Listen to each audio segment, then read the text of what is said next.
Parece que esse ano a gente entrou numa espécie de realidade paralela, onde a gente está no meio aí de umas 4 distopias, tá? Conto da Aia, Fahrenheit 451, 1984 e Admirável Mundo Novo. Parece que a gente está no meio dessas 4 distopias ao mesmo tempo. Mas a gente precisa, através das nossas aulas, explicar algumas coisas que até então pareciam óbvias. Então, historiantes, bem-vindos a mais uma videoaula e hoje nós vamos falar sobre os desaparecidos do período ditatorial no país.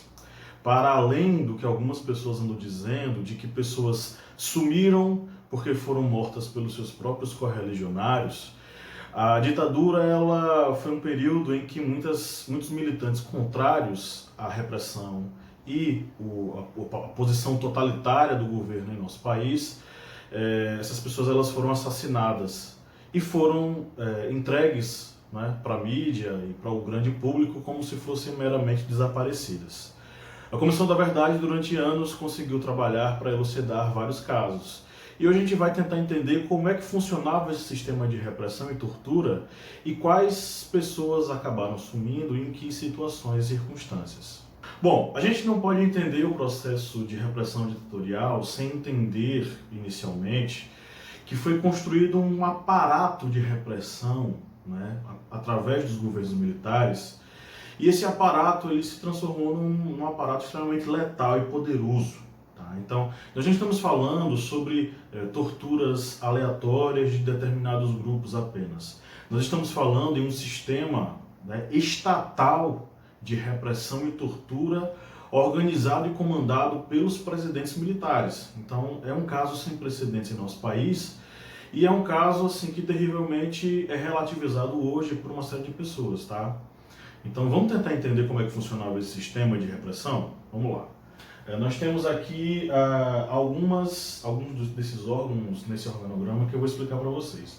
Inicialmente, você tem que entender o seguinte: como é que esses órgãos trabalhavam? Eles trabalhavam dentro de um esquema que foi conhecido e organizado como a Operação Bandeirante, a OBAN. Essa Operação Bandeirante ela era responsável por monitorar, perseguir, né, identificar e dar sumiço em militantes que eram contrários ao governo ditatorial. Tá? Então, nós vamos ter aqui na Operação OBAN o grande, né, projeto de repressão aos dissidentes da ditadura. A Operação OBAN ela se organizava com alguns braços. O primeiro braço dele, o braço deles, que é o mais antigo, é o DOPS, o Departamento de Ordem Política e Social. Criado em 1924, né, ainda antes do Estado Novo de Vargas, mas que foi fundamental tanto para a ditadura do Estado Novo de Vargas quanto para a ditadura civil-militar de 64, né? Esse Departamento de Ordem Política e Social ele foi criado originalmente para conter determinados subversores da ordem social.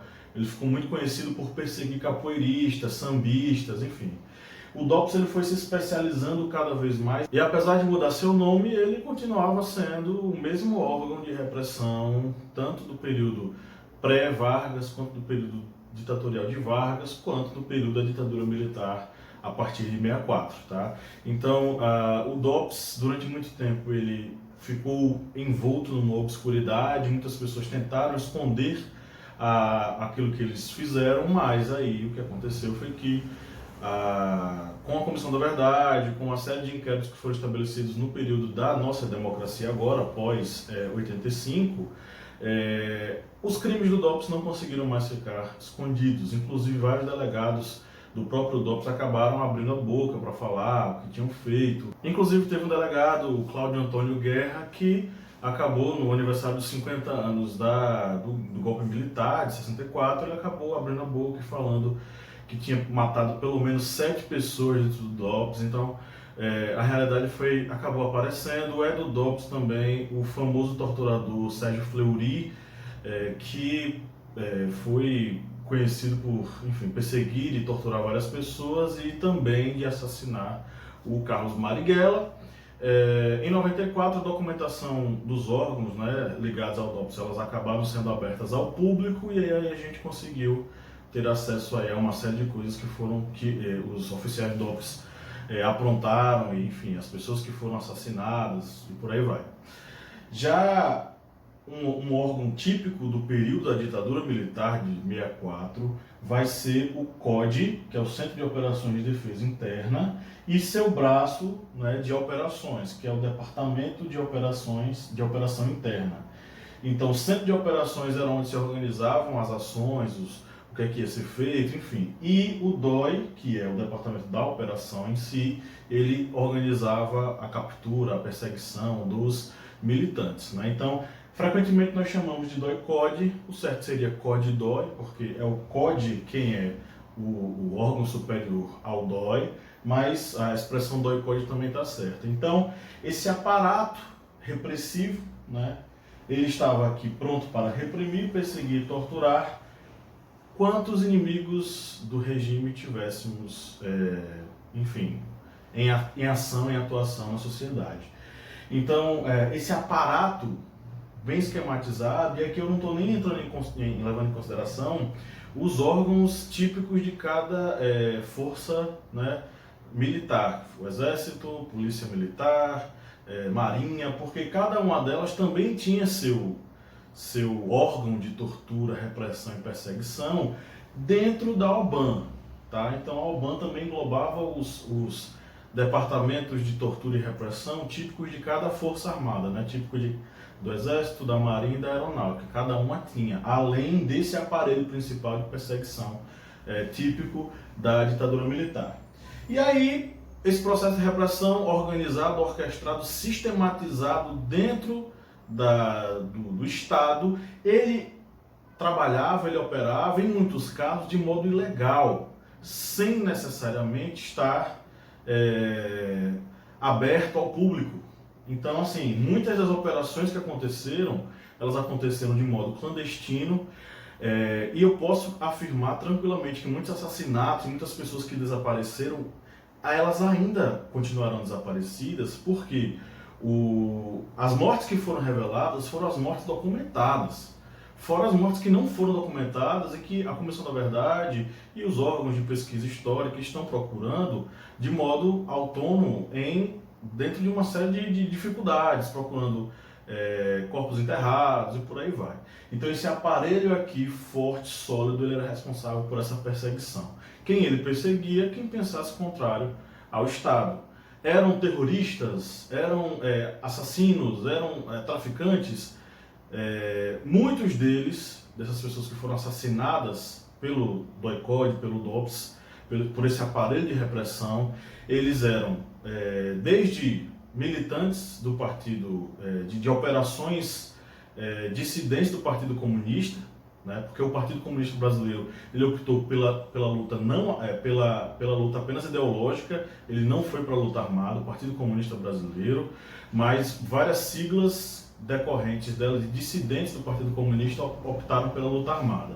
Então vai desde militantes da luta armada, passando por cidadãos comuns que nada fizeram, mas que em determinado momento se manifestaram contra o regime militar.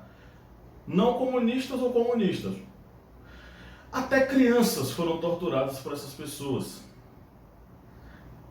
Então, assim, não existe uma dimensão para tentar entender esse aparelho repressivo composto em seu cerne aí de pessoas, enfim, que sentiam prazer nesse processo de torturar, em pessoas sádicas. Então, a gente está assistindo aqui nessa estrutura que o governo militar colocou no período ditatorial, uma estrutura sádica de tortura e repressão violenta a pessoas que pensam diferente. E aí eu trouxe para vocês alguns casos aqui que eu elenquei, são apenas homens, mas não entendam isso como uma seleção machista, ou uma seleção muito ligada apenas à questão masculina, como se apenas homens tivessem sido perseguidos pela ditadura militar. Nós temos casos de mulheres que foram perseguidas também, o caso da Yara Yalvaberg, que tem um documentário sobre a história dela, feito pela sobrinha dela, que é um documentário fantástico, e eu sugiro a vocês, historiantes, que assistam, porque ela mostra necessariamente a essência de uma pessoa que foi para a luta armada, não porque ela queria matar pessoas, ou porque ela foi porque ela tinha ideais. Muitas pessoas que aparecem no documentário para falar sobre a Yara ressaltam que ela era uma moça doce, mas que diante daquela questão, toda aquela conjuntura, ela optou por ir para a luta armada, porque foi a única alternativa que se aparecia para ela como uma possibilidade de lutar contra o regime e a repressão ditatorial.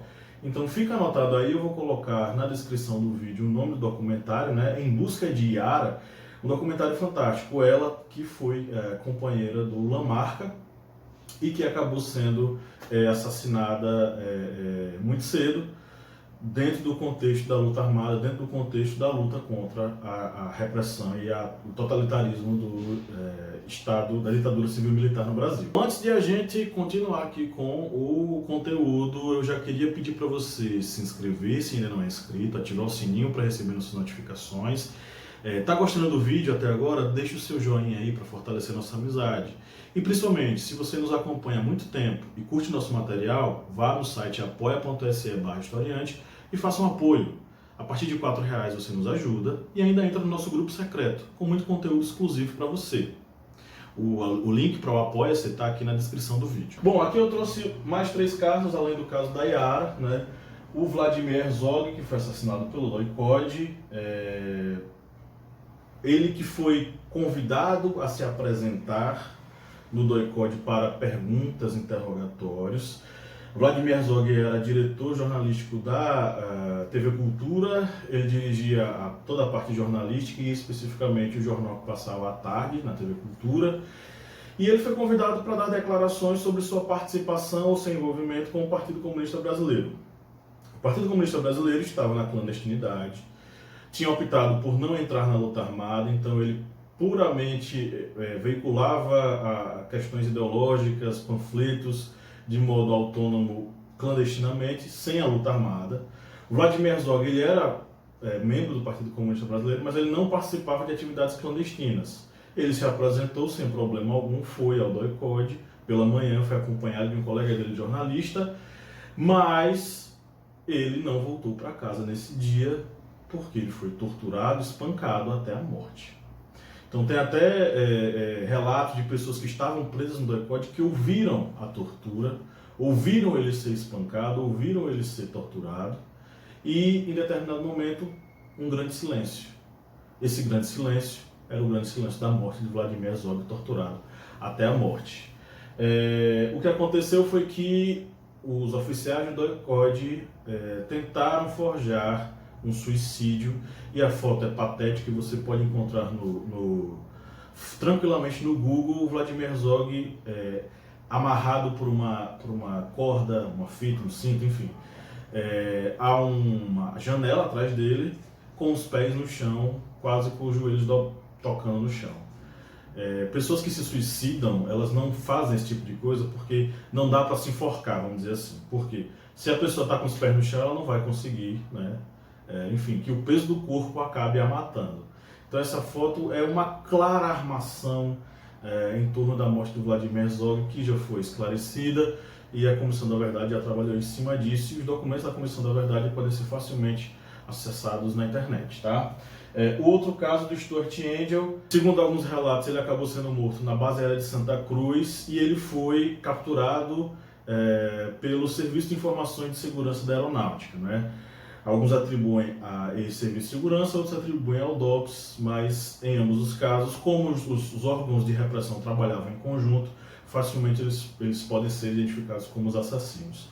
Segundo relatos, Stuart Angel foi preso por supostamente ter se envolvido no sequestro do embaixador norte-americano no Brasil, Charles Brooke Elbrick, mas ele não tinha participado necessariamente desse ato, embora ele participasse da luta armada, né? Ele foi preso, espancado, torturado e arrastado pela base aérea, amarrado a um carro.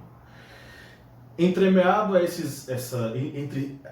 a risos e os arrastões que ele recebia, ele era obrigado a colocar a boca no escapamento do carro para que alguém acelerasse e ele engolisse toda aquela fumaça, né?